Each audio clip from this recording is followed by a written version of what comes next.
In the last video, I talked about the myth of the creation of heaven and earth, about how a brother and a sister gave life to all the islands that make the archipelago of Japan and all the nature that is found in these islands. Very briefly, at first heaven and earth existed together in a chaotic mess, until the lighter, brighter part rose to form heaven, Takama no Ara, and the denser, darker part became earth. The first deities, the three gods of creation, appeared in heaven spontaneously, and the next ones were formed by the joint action of the principles of heaven and earth. From a certain point onwards, the entities that were born spontaneously gave way to deities separated by sex. Izanagi and his younger sister Izanami, one of these pairs, created the island of Onogoro by stirring the liquid of the primordial sea with a spear of celestial jewels. They then decided to live on this island and became husband and wife. After two failed attempts, Izanami gave birth to the islands that formed the archipelago of Japan, and the couple of gods populated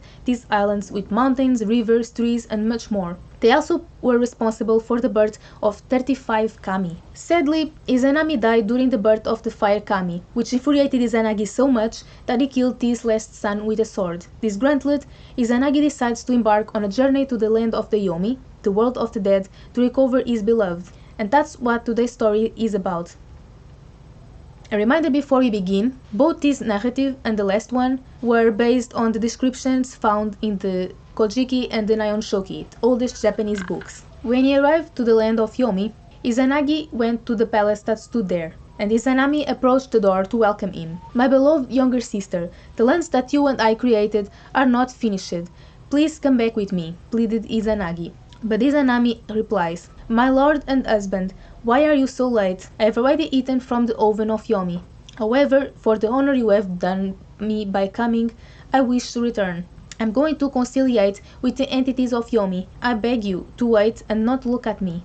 The idea that eating food from a certain mythical place prevents characters from leaving said place is well established in various places of the world. The best known example is without a doubt the story of Persephone, a goddess from Greek mythology, who is kidnapped by Hades, the entity that governs the world of the dead, and is taken to the Underworld. When Demeter, her mother, seeks her out to bring her back to the world of the living, Persephone reveals that she is already connected to the land of the dead, because she ate a pomegranate. But this concept is also present in the Celtic mythology. When a character embarks on a journey to the fairy world, they must bring with them food from the human world, and refrain from trying any kind of supernatural food. As for the Yomi entities that Izanami mentions, little or nothing is known about them.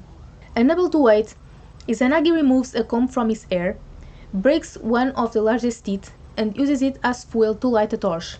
Armed with light, Izanagi ventures into the palace, ignoring Izanami's earlier warnings. From this passage, two traditions were born. Traditions which, at least until the middle of the 18th century, were still very much alive in the provinces of Iami. It is considered bad luck to turn on a single light and to dispose of a comb if it's nighttime. In Azuma Kagami, Mirror of the East, a Japanese historical chronicle, another tradition is mentioned, that of a person turning into someone else by collecting an abandoned comb. This superstition might also come from this mythological episode. Upon finding Izanami, and now that he has the light that allows him to see her, Izanagi realizes that her body is rotten and covered in maggots. Kojiki also mentions that 8 kami of thunder have taken up residence around her body. Horrified, Izanagi flees from the palace. Izanami, angry and mortified with shame, exclaims, "Why didn't you listen to what I said? You have put me to shame," and sends after Izanagi one, or 8 according to the Nihon Shoki, terrible entity, known as Shikomi or Izami, the ugly woman of the underworld. Taking advantage of Shikomi's gluttony, Izanagi throws his hair ornament to the ground and it turns into a batch of grapes, which stops Shikomi for a moment.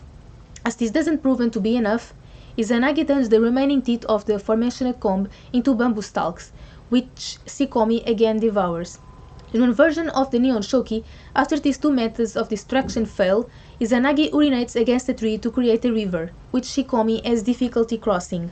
Izanami then launches the 8 kami of thunder in pursuit of Izanagi, as well as an army of 500 warriors, whom Izanagi keeps at bay by brandishing his sword as he runs. This brings him to the base of the Yomotsu Irazaka, a slope or border that divides the world of the living and the world of the dead.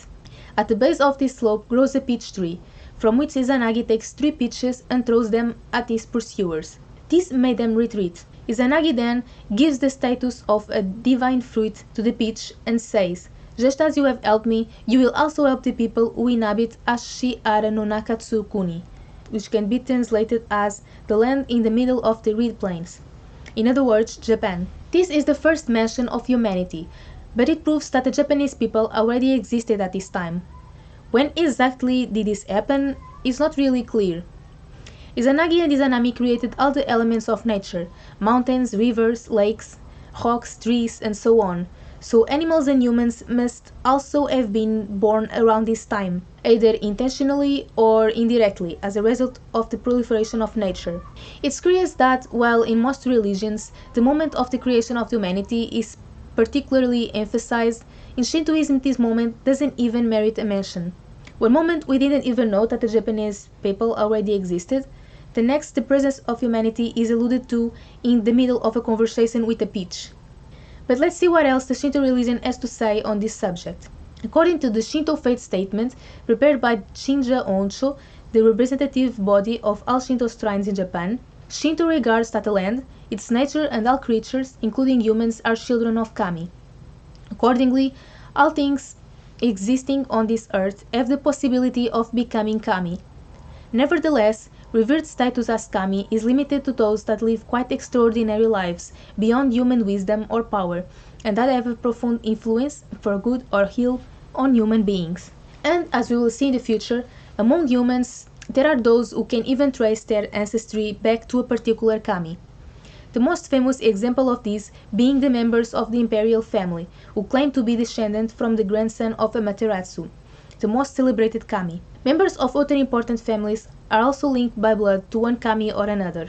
Before we get back to the story, I just want to draw your attention to the fact that neither Kojiki nor Nihon Shoki mention any country other than Japan during this early part of the story. The narration doesn't cover the emergence of the world and humanity as a whole, but rather that of Japan and the Japanese. You will understand why this is when I start exploring the history of Japan with you, but I will give you the short answer to this question right now. For a very long time, the Japanese lived isolated in their archipelago. That's why Shinto is so different from most religions. Okay, but did Izanagi manage to escape from the land of Yomi? Let's find out. When Izanami herself set out in pursuit of Izanagi, the latter obstructed the path with a large stone, called Sembiki, a stone so heavy that it would take 1,000 men to lift it. She on one side and he on the other, the words of divorce were pronounced. Izanami then said, "My dear brother, if you say so, I will strangle to death the people of the country you rule, 1,000 a day." To which Izanagi replied, "My beloved younger sister, if you say so, I will make so that 1,500 parturition houses are built every day. That way 1,000 people will surely die, but 1,500 will be born." Izanagi throws his staff to the ground, and it turns into a kami, called Funado no Kami or Kunado no Kami, an entity that protects borders, preventing disasters and malicious spirits from crossing them. Those who extend their protections to paths and roads are alternatively called Chimata no Kami or Dojojin, already mentioned in my video on Spirited Away. Having returned to the world of the living, Izanagi said to himself, "Having been in a horrible, filthy place, it's only right that I cleanse my body of its pollutions." From the clothes and belongings he discarded, 12 kami emerged. From the process of purification through water, 14 more kami were born, 3 of which are of particular importance. Amaterasu, kami of the sun, was born from Izanagi's left eye.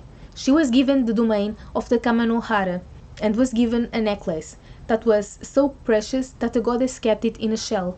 Tsukiyomi, kami of the moon, was born from Izanagi's right eye. He was given the domain over the night. Susanoo was born when Izanagi blew his nose. He was given the domain over the ocean.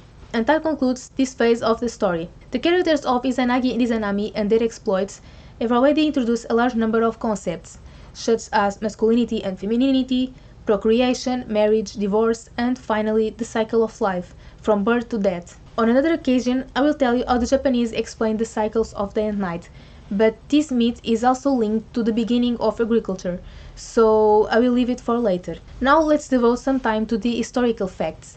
since, as far as mythology is concerned, the Japanese people are already living in the island and are now subject to mortality. In the next video, that I will post next week in principle, we will talk about how Japanese people came to inhabit the island of Japan. So if you're interested, do not forget to subscribe or to check in on this channel in a week's time. I hope to see you there. Stay well.